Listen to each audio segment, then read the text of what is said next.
Hi guys, Chapter 7. Every Chihuahua in America lines up to take a bite out of Byron.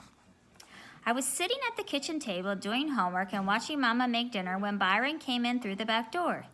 He was surprised we were there, 'cause as soon as he saw us, he turned around and tried to walk right back out. Both Mama and me smelled a rat. "Byron," Mama said, "what have I told you about wearing that hat in the house?" "Oh yeah, I was just going right back."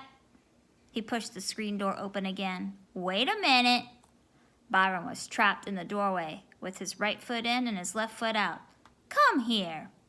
Mama put down the knife she'd been peeling potatoes with and wiped her hands on a dish towel. Byron's inside foot joined his outside one in trying to get away. I'll be right back in a minute. They're waiting for me down at..." "Byron Watson, you take that hat off and get over right here this minute." It was here instead of here. Uh-oh. Byron started walking toward Mama in slow motion, sliding his feet on the linoleum. He pulled off his hat and stood there looking down, like his shoes were all of a sudden real interesting. Byron's head was covered with a blue and white handkerchief. Mama sucked in a ton of air. "What have you done?" We all knew, though. She took a step back and leaned against the counter, like if it wasn't there, she would have fallen down. "Oh, my God, your father will kill you." "He don't had no cause to." "You've gone and done it, haven't you?" Byron kept his head down. "Haven't you?" Mama yelled. "Yes," Byron yelled back. Mama reached out and snatched the handkerchief off of By's head.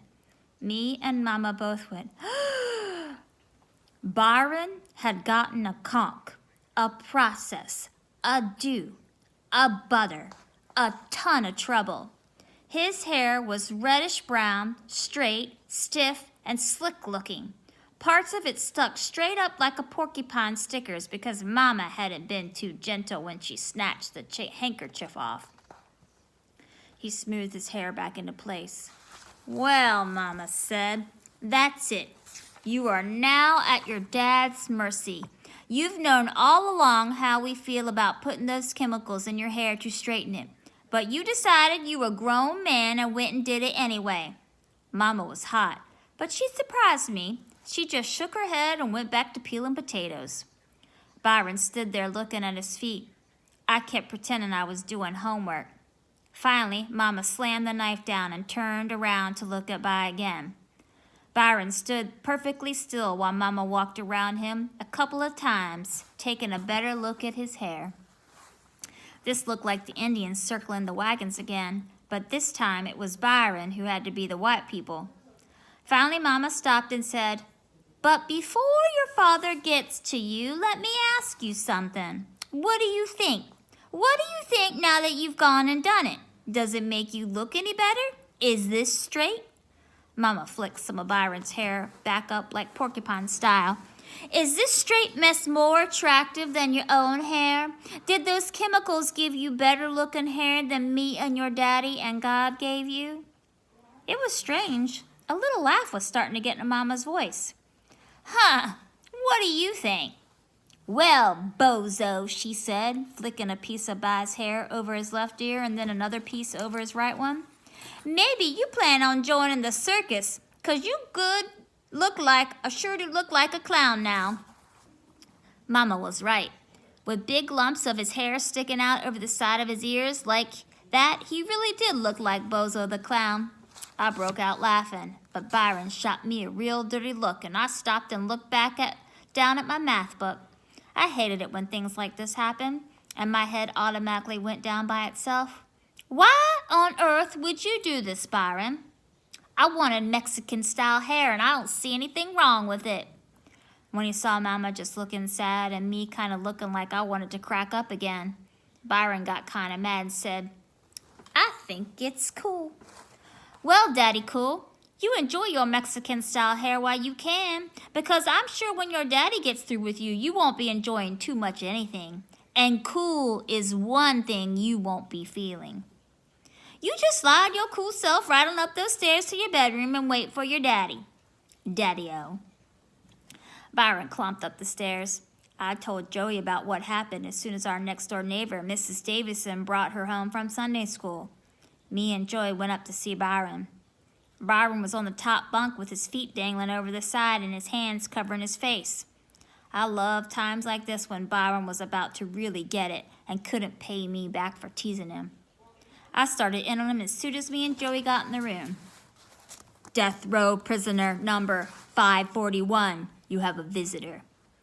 Please make this short visit, ma'am. The priest will be here in any minute to give the prisoner his last meal and his last cigarette. Oops, I forgot, no cigarettes for you, 541. You've been banned from ever looking at matches, remember? Byron was feeling very sad. He didn't say anything to me. He didn't even give me a dirty look. That made me a lot braver. When she saw his hair, Joetta's eyes got real big and her voice got all chokety. Byron Watson, what were you thinking? Look at your head. Daddy's gonna kill you. Come down from here. Let's go to the bathroom and wash that stuff out of your hair before Daddy gets here. Byron raised his slick down head from his hands. Go away, Joey. Come on, Byron. We gotta wash your hair till that junk comes out. Hurry. Joetta pulled on Byron's dangling legs. Stop, Joey, he finally said. This don't wash out. It's gotta grow out. You mean you gotta keep it like that until it comes back normal? Yeah, Byron said, kind of smiling. They can't do nothing to it till it grows back. Oh, no, Daddy's gonna tear you up, I said. That's right, ma'am. 541 is just waiting for the executioner to get home. Would you like to go around and write down his last words? Joey turned and snapped. Why is this so funny to you, Kenny? Her eyes looked so mean. Who knows what Daddy's going to do to him? Byron's hands came back to cover his face. I said to Joey, why are you yelling at me? It wasn't me who went and got a butter. No one forced him to do it either. It makes me sick the way she's always protecting Byron. She turned back to him. Who did this to you, By? She didn't have to ask. The only one other 14-year-old in the neighborhood who had a conch. I answered for him. It was Buphead. Why'd you let him, By? I told you to go away, Joey. No, Byron. Why did you let him do this? 'Cause I wanted to. That's why. But didn't you know Mommy and Daddy would find out? Shoot, you think I care what them squares say? I said, and there you have it, ma'am. The reason 541 must die. He won't confess his guilt. Byron looked at me the first time, and I started easing toward the door. He said, you think I don't know what you're doing, punk? You think I don't know you're loving all this mess? But I've been expecting this. This is just like that show I seen about the wolves. They said that the top dog wolf is always getting challenged by the jive little wolves. They said the top dog wolf can't show no weakness at all, and that if he do, he gets hurt or something. If he steps on a broken bottle or starts limping or something, all the little jive wolves in the pack start to overthrow him. That's what's happening right now. You think I'm hurt, and you and every other punk chihuahua in America is climbing out of the woodwork to try and get a bite out of me. Let me tell you something, Win. We all heard the squeal of the car's brakes outside. Joey and I ran over to the bedroom window that looked out to the street. The brown bomber had just parked in front of the house. Joey started blubbering. Byron's legs dangled faster and faster. Dad got out of the brown bomber. I pretended I was holding a bugle and started playing. Day is Done, the song they play at funerals.